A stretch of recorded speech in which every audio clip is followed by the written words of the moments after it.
Oke nih ya. Ini part 11 nih ya. Kalian kemarin tuh kalian lihat gak nih ya, yang part 11 itu kok kayak 39 menit gitu kan videonya kan. Jadi itu sebenarnya karena kesalahan ya. Bukan kesalahan di videonya, tapi kesalahan gue juga ya. Nah ini ya, di kesalahan gue nih ya. Yang pertama, yang pertama mungkin gue itu ketiduran gitu kan. Mungkin gue ketiduran gitu kan. Nah, gue ketiduran, tetapi pas gue udah kayak terbangun, habis itu gue pengen tidur gitu kan, pengen matiin HP gitu. Nah itu apa ya, itu gue pengen tidur, gue matiin HP, tapi gue lupa matiin rekamannya. Gue lupa matiin rekamannya gitu ya. Jadi sebenarnya ini video aslinya ini ya. Video asli dari yang gue rekam itu sebenarnya 7 jam gitu loh. Jadi itu baru gue hentiin pada saat gue bangun, yaitu jam 4 pagi ya. Jam 4 pagi tanggal 13 ya, gitu ya. Sabar, ini gue pengen hapus dulu. Nah, tanggal 13 ya. Tuh, ya. Jadi rekamannya tuh kerekam sampai tanggal 13 jam 4 ya, pas gue bangun ya. Gitu ya. Nah, itu juga ya, kesalahan gue juga sebenarnya ya. Makanya agak lama gitu ya. Jadi harusnya part 11 tuh harusnya sampai sini aja. Sampai di sini nih, ya bagian ini. Gitu ya. Oke, perkenalkan nama mulu ah. Perkenalkan, saya adalah kreator dari Stargazer Ball Kingdom. Dan sekarang ini adalah part 12 ya. Oh ya, sama satu lagi, part 11 itu kalian dengar gak ada suara kan? Nah, itu sebenarnya juga bukan cuma kesalahan saya, tapi juga kesalahan di videonya ya. Video yang gue rekam ya. Nih ya, gue kan rekam layar nih ya. Nah, hasilnya tuh malah gak ada suara gitu. Gak ada suara gue, sama gak ada suara videonya juga. Gitu ya, gitu. Oke, ini kan 256. Jadi kalau 56 tambah 16 ya. 56 tambah 16. 6 tambah 6, 12, 291. Harusnya sih ya 72. 72 itu harusnya di sampai 3 menit 7. Masih kok 3 jam 7 menit. Gitu ya. Oke ya, kita mulai aja ya. Korban berjatuhan begitu besar, pasukan sekutu kembali melancarkan serangan lanjutan. Rentetan artileri yang intens membuka jalan bagi serangan infanteri besar-besaran. Namun sayangnya, serangan kedua ini tak membuahkan hasil yang berarti. Medan perang yang hancur, pertahanan Jerman yang tangguh, serta kelelahan pasukan membuat upaya tersebut menjadi sia-sia. Namun di balik kegagalan ini terselip satu keberhasilan penting yang sering luput dari sorotan. Serangan tersebut berhasil mengacaukan rencana besar Jerman karena tekanan dari serangan sekutu, terutama di Somme dan serangan balasan di Verdun sebelumnya. Jerman terpaksa membagi kekuatan dan memindahkan pasukan dari front ke front lain. Akibatnya, pertahanan Jerman di Verdun melemah. Dan inilah salah satu alasan utama mengapa Jerman akhirnya kalah dalam pertempuran berdarah di Verdun. 10 bulan setelah peluncuran serangan Jerman di Verdun yang terjadi pada tanggal 21 Februari tahun 1916, Perancis merebut kembali benteng utama dan komando Perancis mengumumkan bahwa pertempuran Verdun secara resmi telah berakhir. Namun di Somme, peperangan masih terus berlanjut. Pada tanggal 18 Desember 1916, setelah hampir 1 tahun berperang tanpa henti, pasukan Jerman yang tersisa di Verdun akhirnya menyerah.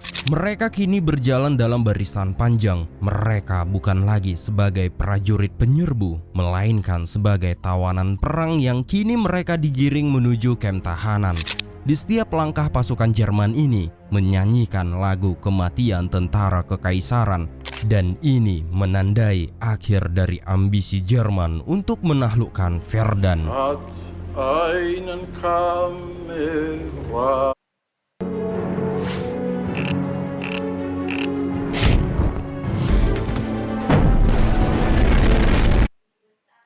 Einen Kamera.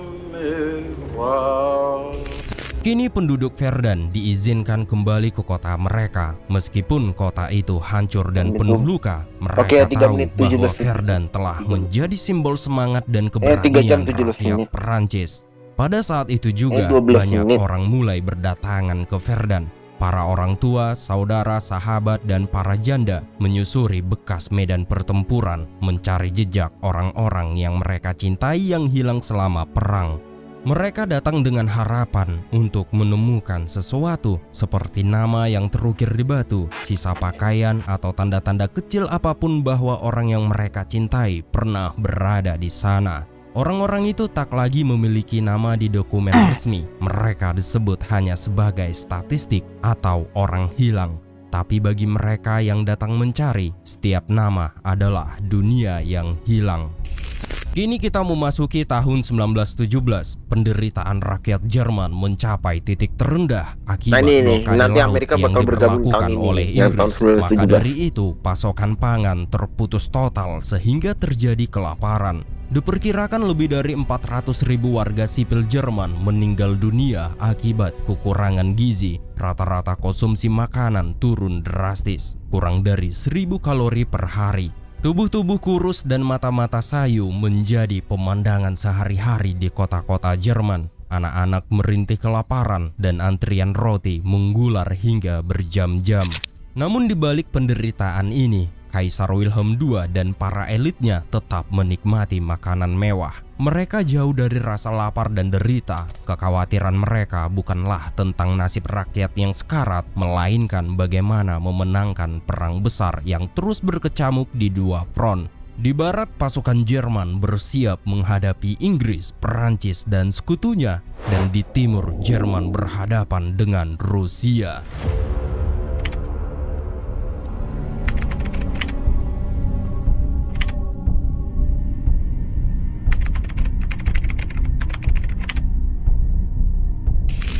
Di tengah musim dingin yang menggigit, Tsar Nicholas II masih berada di garis depan, mencoba memegang kendali atas pasukannya yang kian melemah. Sementara itu, di Saint Petersburg, kekuasaan dalam negeri jatuh ke tangan istrinya, Tsarina Alexandra. Namun kehadirannya bukan membawa ketenangan, justru menyulut amarah rakyat. Tsarina dianggap asing, seorang wanita Jerman yang dicurigai sebagai mata-mata. Kebenciannya kian membara sejak kematian Rasputin, tabib mistis yang diyakini memiliki pengaruh gaib atas keluarga kerajaan. Ia tewas di tangan bangsawan Rusia sendiri, korban dari konspirasi gelap karena kedekatannya yang mencurigakan dengan kekuasaan. Rusia kini bukan hanya terpecah secara politik, tetapi juga secara spiritual dan moral. Di medan perang, tragedi tak terhindarkan. 1,5 juta prajurit Rusia tewas dan hampir 5 juta lainnya terluka. Maka dari itu, pabrik di Kiev mulai memproduksi anggota tubuh palsu untuk para veteran yang diamputasi. Namun pabrik itu, alih-alih memberi harapan, justru menjadi simbol kepedihan nasional. Simbol bahwa tubuh Rusia sendiri telah dipotong-potong oleh perang.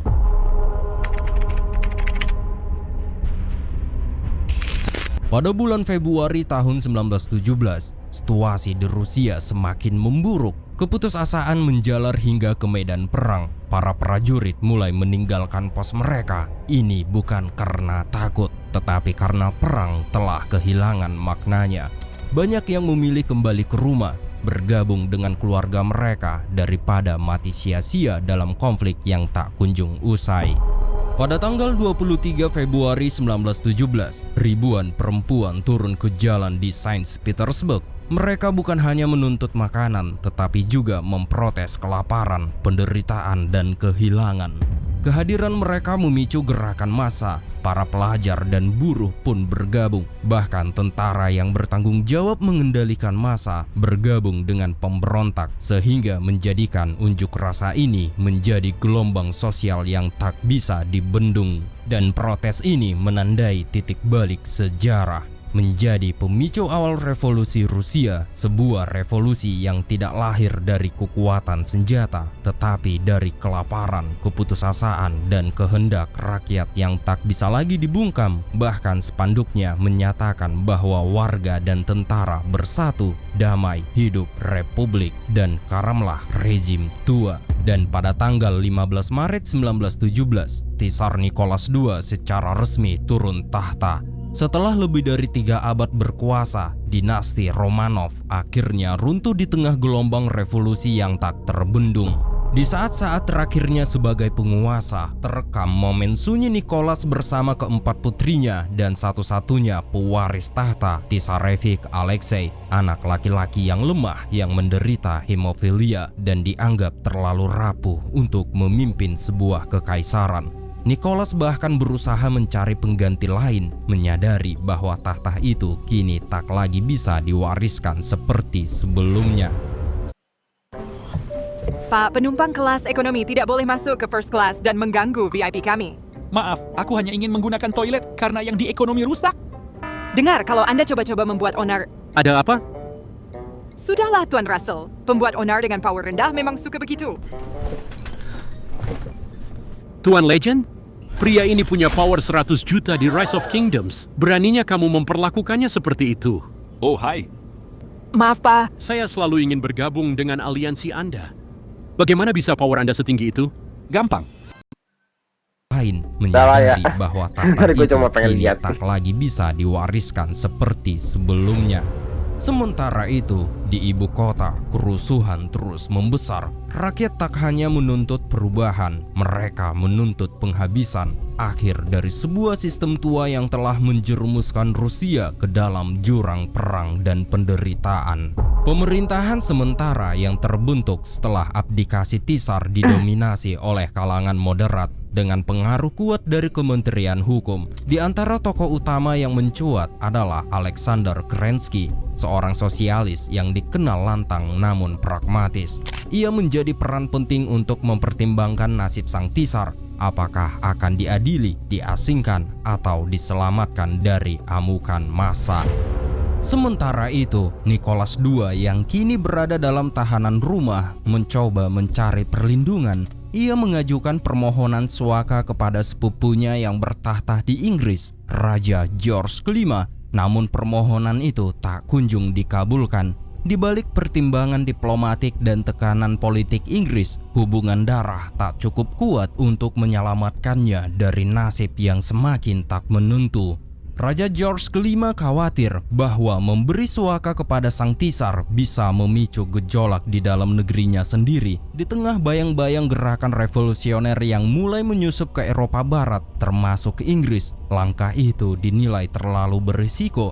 Demi menjaga stabilitas dan popularitas monarki Inggris, permohonan Nicholas pun dibiarkan menghadap tanpa jawaban. Dan kini pertanyaannya, akankah revolusi Rusia mengakhiri perang? Dan jawabannya tidak, karena Kerensky, kepala pemerintahan sementara, justru membutuhkan dukungan Inggris dan Perancis untuk mempertahankan kekuasaannya. Ia tahu keluar dari perang bisa berarti kehilangan legitimasi dari mata sekutu barat. Lebih dari itu, Kerensky adalah seorang idealis yang percaya pada semangat patriotisme. Ia meyakini bahwa kemenangan militer bisa menjadi mempersatu di tengah kekacauan revolusi. Maka ia pun merencanakan serangan baru, berharap bahwa kejayaan di medan perang mampu menyatukan rakyat Rusia. Meskipun negara kini dipenuhi oleh faksi-faksi demokratis dan republikan yang bersaing. Sementara itu, sekutu Jerman, Kerajaan Austria-Hungaria juga mengalami penderitaan. Hampir di semua kota mengalami penderitaan, seperti di kota Prague, Krakow, Lemberg, Budapest, Zagreb, Sarajevo, dan Vienna. Rakyatnya kelaparan karena blokade. Di Vienna, pada akhir tahun sebelumnya, Vienna mengubur rajanya. Franz Joseph I yang meninggal di usia 86 tahun setelah berkuasa selama setengah abad. Ia hidup cukup lama untuk menyaksikan kehancuran yang turut ia lepaskan sejak pembunuhan di Sarajevo tahun 1914 dan sekarang menjadi beban berat yang diwariskan kepada raja baru, yaitu Karl I yang pada saat itu berusia 29 tahun. Karl mewaspadai rapuhnya kerajaannya setelah kekalahan dan banyaknya permintaan merdeka dari rakyatnya seperti Ceko, Slovakia, dan Yugoslavia. Karl mencoba memahami kenyataan itu. Ia mengunjungi garis depan, menyaksikan sendiri lumpur darah dan kesia-siaan. Dan di sanalah lahir kebencian dalam dirinya terhadap perang. Bukan hanya karena kehancuran yang ditimbulkan, tapi karena ia tahu perang ini bisa menghancurkan negaranya dari dalam. Maka dari itu, ia menentang serangan-serangan berikutnya yang bisa memakan banyak korban jiwa. Karl dan istrinya, Zita, seorang bangsawan Bourbon Parma yang taat Katolik, hanya menginginkan satu hal, yaitu perdamaian. Mereka menyadari bahwa kekaisaran tak akan bertahan jika api perang terus menyala. Karl yang dibesarkan dalam nilai-nilai iman dan tanggung jawab moral menyadari bahwa perangnya bukan lagi perang demi kehormatan, melainkan perang demi ilusi kekuasaan. Ia menyaksikan bagaimana revolusi Rusia menjatuhkan Tsar dan mengobarkan bara pemberontak di seluruh Eropa. Dan ia berkata dengan gamblang kepada para penasehatnya, jika gelombang revolusi tidak berhenti, ia akan menyapu segalanya. Jika kita para raja tak berdamai, maka rakyat akan melakukannya di atas kepala para pemimpin. Pada bulan Maret 1917, Karl mengambil langkah yang mengejutkan. Secara diam-diam, ia mengirim tawaran damai ke Paris melalui saudara iparnya, Pangeran Sixtus dari Bourbon Parma. Tawaran ini mengejutkan Perancis dan Inggris. Seorang kaisar yang masih berkuasa menawarkan damai tanpa syarat. Namun, ada satu titik tumpul. Karl menolak mengadakan kesepakatan langsung dengan Italia, musuh lama yang kini menjadi bagian dari sekutu. Maka dari itu, negosiasi damai pun runtuh. Upaya terakhir untuk menyelamatkan kekaisaran dari kehancuran pun gagal, dan roda sejarah terus berputar menuju keruntuhan. Trustlock selamatkan hidupku. Rahasia WhatsApp pasanganku muncul pas masukin nomornya. Dia nggak tahu, aku tahu semua dan tanda tangan cerai. Kini ngopi sambil merdeka. Kalau kepalamu penuh tanya, Trustlock menanti. Lompat ke Play Store. Roda sejarah terus berputar menuju keruntuhan. Sementara itu, di Berlin, Kekaisaran Jerman sedang bergetar. Kaisar Wilhelm II baru saja mendengar kabar tentang tawaran damai rahasia dari sekutunya sendiri, Austria-Hungaria. Bagi Wilhelm, ini adalah pengkhianatan halus. Aliansi yang selama ini dijalin dengan darah dan perang, kini tanpa rapuh. Ia pun mulai murka dan bahkan mengancam akan menginvasi sekutunya sendiri jika Austria-Hungaria melangkah tanpa restunya. Merasa didesak, Wilhelm mencoba mengambil inisiatif. Ia mengajukan tawaran damai terbuka, sebuah gencatan senjata dengan syarat status quo, yang dimana Jerman akan tetap mempertahankan semua wilayah yang telah mereka kuasai, seperti Belgia, sebagian besar Perancis Utara, dan tentu saja Alsace-Lorraine yang telah lama menjadi simbol nasionalisme Jerman. Namun tawaran ini ditanggapi dingin. Perancis menolaknya mentah-mentah. Bagi mereka itu bukan perdamaian, itu adalah penaklukan dengan kedok diplomasi. Penolakan ini memperburuk situasi militer Jerman. Di garis depan, medan perang memburuk. Di belakang, tekanan ekonomi dan sosial semakin keras. Marsekal Paul von Hindenburg, wajah tua perang Jerman, semakin tidak mampu mengendalikan situasi. Maka kendali nyata jatuh ke tangan seorang tokoh yang lebih ambisius dan jauh lebih berbahaya, yaitu Jenderal Erich Ludendorff. Namun Jenderal Erich Ludendorff khawatir tentang penyerangan dan kerusuhan yang mewabah karena kejadian di Rusia. Sementara itu, pabrik-pabrik amunisi tak pernah berhenti beroperasi. Selama 3 tahun terakhir, mesin-mesin terus meraung siang dan malam. Di dalamnya bekerja wanita-wanita yang sudah kelelahan. Mereka ditemani oleh para prajurit yang tak bisa lagi kembali ke garis depan. Bukan karena tak mau, tapi karena tubuh mereka tak lagi utuh, seperti kaki yang hilang dan lengan yang buntung. Namun perang tak peduli, selama mereka masih bisa mendorong troli peluru atau mengisi mesiu, mereka tetap dianggap berguna. Sementara di tempat lain, Jenderal Ludendorff melihat solusi satu-satunya kemenangan Jerman sesegera mungkin membuat Inggris bertekuk lutut dengan cara strategi perang kapal selam tertutup, dan keputusan ini akan merubah jalannya sejarah. 100 kapal selam Jerman U-boat diperintahkan untuk melancarkan serangan tanpa ampun. Target mereka bukan hanya kapal perang, tetapi semua kapal dagang, termasuk milik negara-negara netral. Dan langkah ini jelas melanggar hukum laut internasional.